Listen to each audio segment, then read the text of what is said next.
मैं general Surendra Kulkarni, director Mayo college बोल रहा हूँ। सबसे पहली बात तो मैं आपका आभारी हूँ कि आज आप सब यहाँ आए हैं। और जैसे कि प्रेसिडेंसी स्कूल के चेयरमैन सिंघवी साहब ने अभी आपको बताया कि ऑनलाइन टीचिंग के बारे में कई सेमिनार और वेबिनार चल रहे हैं ऑल इंडिया बेसिस पे।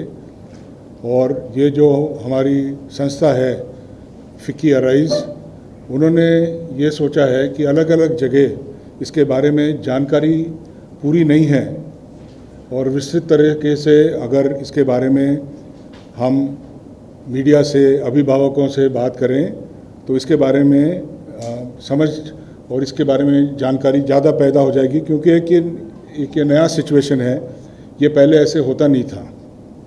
अभी ये सब कोरोना वायरस आने के पहले भी टेक्नोलॉजी आ चुकी थी और अजमेर एक ऐसी जगह है जो कि एजुकेशन के लिए कई सालों से जानी मानी है।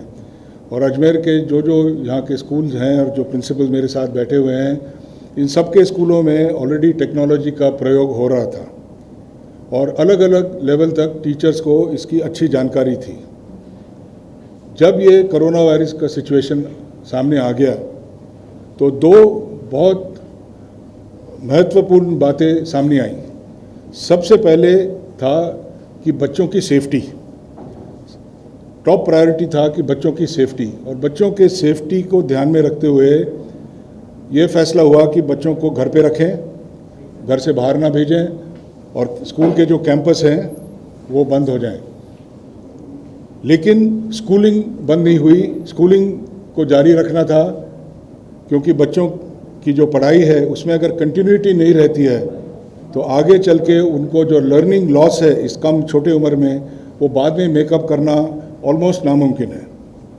तो इसलिए एकेडमिक कंटिन्यूटी जिसको बोलते हैं, उसको ध्यान में रखते हुए ऑल ओवर इंडिया या ऑल ओवर द वर्ल्ड लोगों ने ये किया कि आज के डेट में, क्योंकि ये हमारे पास इंटरनेट है और डिजिटल सुविधाएं हैं, तो क्यों ना हम इसे ऑनलाइन पढ़ाया जाए। पहले भी ऑनलाइन कोर्सेज होते थे, इंदिरा गांधी ओपन यूनिवर्सिटी वगैरह है, लेकिन सिर्फ चंद एक जगहों पे ये होता था।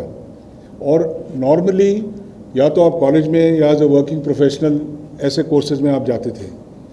अब मजबूरी आने पर हमें भी कोई नया सिस्टम इख्तियार करना ज़रूरी था। तो इसलिए बच्चे को पढ़ाना है, बच्चे स्कूल नहीं आ सकते कोरोना वायरस की वजह से, तो आंसर क्या है कि जहाँ बच्चे हैं वहीं उनको पढ़ाया जाए। अब मैं जानता हूँ कि ये सबके लिए बराबर लागू नहीं है, सबके पास इंटरनेट कनेक्टिविटी इक्वल नहीं है या किसी के पास नहीं भी है, सबके पास बैंडविड्थ बराबर नहीं आता है, तो एक आंसर सबके लिए आराम से फिट नहीं होगा। लेकिन काफ़ी हद तक जो यहाँ स्कूल्स के प्रिंसिपल्स बैठे हुए हैं, उनके जो स्टूडेंट्स हैं उनके पास किसी न किसी किस्म की कनेक्टिविटी है, चाहे वो डेस्कटॉप में हो, लैपटॉप में हो, मोबाइल में हो, किसी न किसी तरीके से ये सिखलाई उन तक पहुंचा सकते हैं। अब सवाल आता है कि क्या जो हम स्कूल में पढ़ाते हैं क्या वैसे के वैसे ही हम घर पे पढ़ा सकते हैं?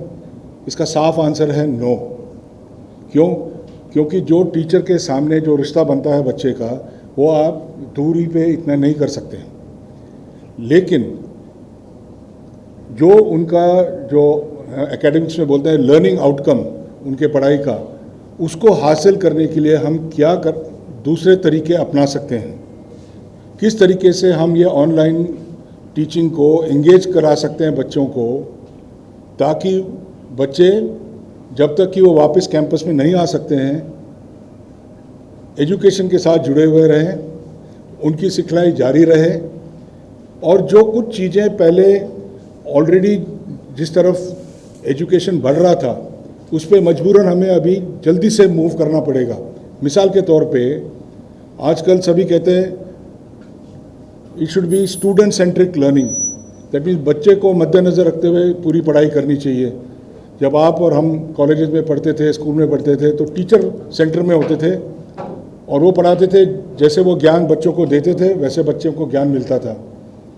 आज के ज़माने में इंटरनेट के वजह से जो खबर मेरे पास है वही खबर लास्ट स्टूडेंट के पास भी है। तो एक इन्फॉर्मेशन ट्रांसफ़र करने के लिए एक टीचर की ज़रूरत नहीं है। पर उस इंफॉर्मेशन से हमको क्या समझ निकालनी है, उसका क्या उपयोग करना है, ये सब हमें स्टूडेंट के साथ मिलके करना है। तो स्टूडेंट सेंट्रिक लर्निंग की तरफ मजबूरन हमें अभी जो नहीं भी जा रहे थे उनको जाना पड़ा है, पहली बात। दूसरी बात, अगर आप किसी भी छोटे से छोटे बच्चे को आप देखेंगे कि उसके अंदर क्यूरियोसिटी बहुत होती है, 50 सवाल पूछेंगे छोटे छोटे बच्चे। और जो पुराना और जो ट्रेडिशनल एजुकेशन का सिस्टम है, जैसे जैसे बच्चा बड़ा हो जाता है उसको बोलते हैं नहीं ये तुम्हारा सिलेबस है, यह करिकुलम है, यही सही आंसर है। आज के ज़माने में नया एजुकेशन ये कह रहा है कि बच्चों को वाई, हर चीज़ के सवाल पूछना चाहिए, और उस सवाल पूछने में जो आम जानकारी है जो सबको मिल रही है, उसमें से जो सोच निकलेगी उसमें से कोई नई सिखलाई आएगी। जब नई सिखलाई आएगी उसमें से कोई नया इन्वेंशन बनेगा, कोई नया आविष्कार होगा, और उसमें से आगे वाले आने पीढ़ी के लिए ये फ़ायदा होगा।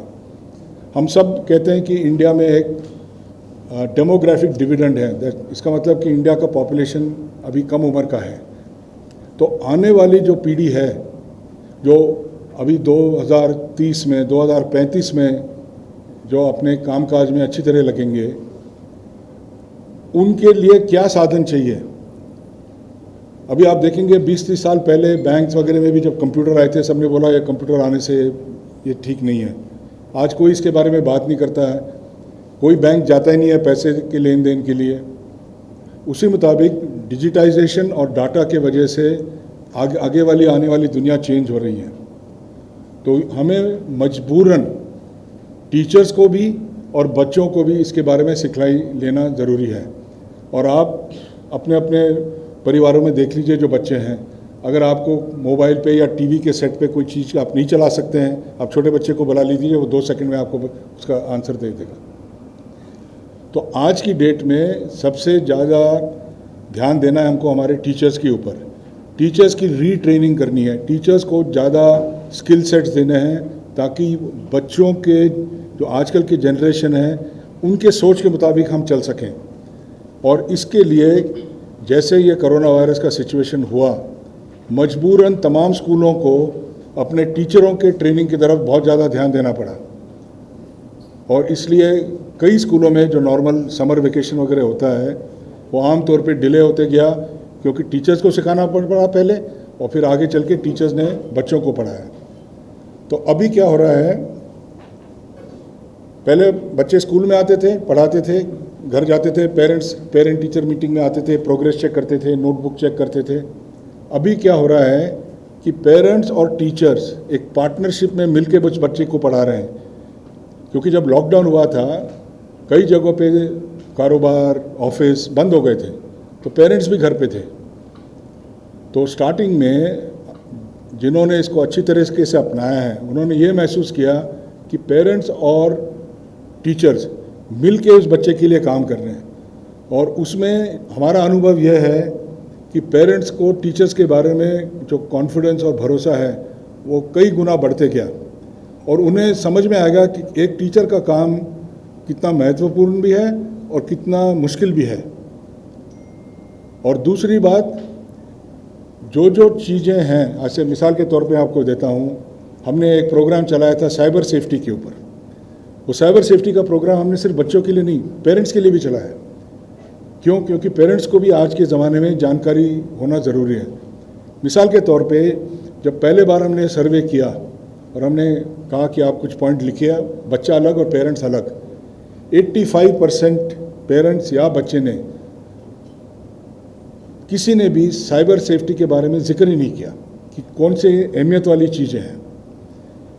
जब हमने साइबर सेफ्टी मैनुअल उनको भेजा, उनको बोला अब इसके बारे में पढ़ें, बच्चों के साथ बात करें, और 1 महीने के बाद जब दोबारा सर्वे लिया तो सिर्फ 8 या 9% ऐसे थे जिन्होंने इसके बारे में, फिर भी जो हमने एक लिस्ट दी थी उसमें साइबर सेफ्टी का नाम ऊपर नहीं रखा। इसका मतलब अभी साइबर सेफ्टी के बारे में जागरूकता आ गई है हमारे पेरेंट्स में काफ़ी हद तक। ये तो मैंने आपको एक मिसाल दिया।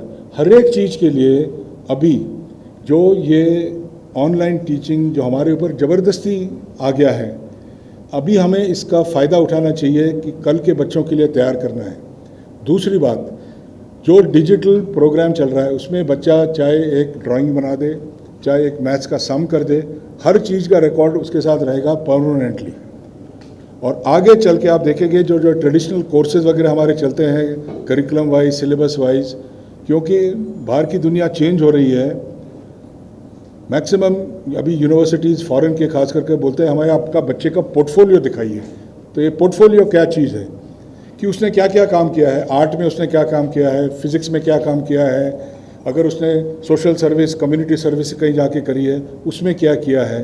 हर चीज़ का जब ये डिजिटल रिकॉर्ड बनते जाता है बच्चे का, तो आप देख सकते हैं कि उसने 4th स्टैंडर्ड में क्या किया है, 8th में क्या किया है, उसके क्या क्या उसकी रुचि है। उससे आप ये भी फैसला कर सकते हैं कि आगे चल के क्या कोर्स उसको लेना चाहिए।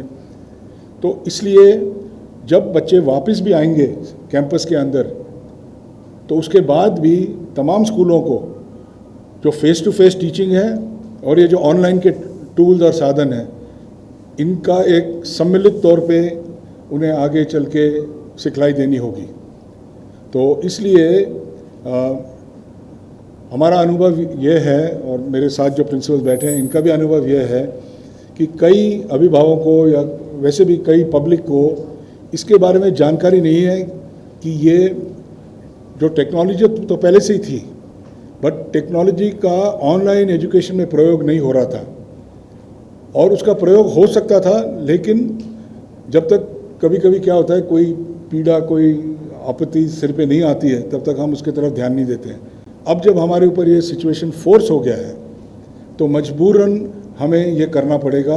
और इस हालत में जो एक पहले एक क्राइसिस या प्रॉब्लम दिख रहा था, इसका एक अपॉर्चुनिटी बना के हमें इसका फ़ायदा उठाना पड़ेगा। और इसको हर चीज़ में, चाहे आप जैसे टेस्ट लेते हैं, जो पहले हम टेस्ट लेते थे, टीचर्स को क्वेश्चन फ्रेम करने का तरीका भी चेंज करना पड़ेगा, ताकि आप ये समझ सके कि बच्चा समझा कितना है, ये नहीं कि बच्चे ने रटा कितना है। हालांकि पुराना या करंट सिस्टम है वैसे ही चल रहा है।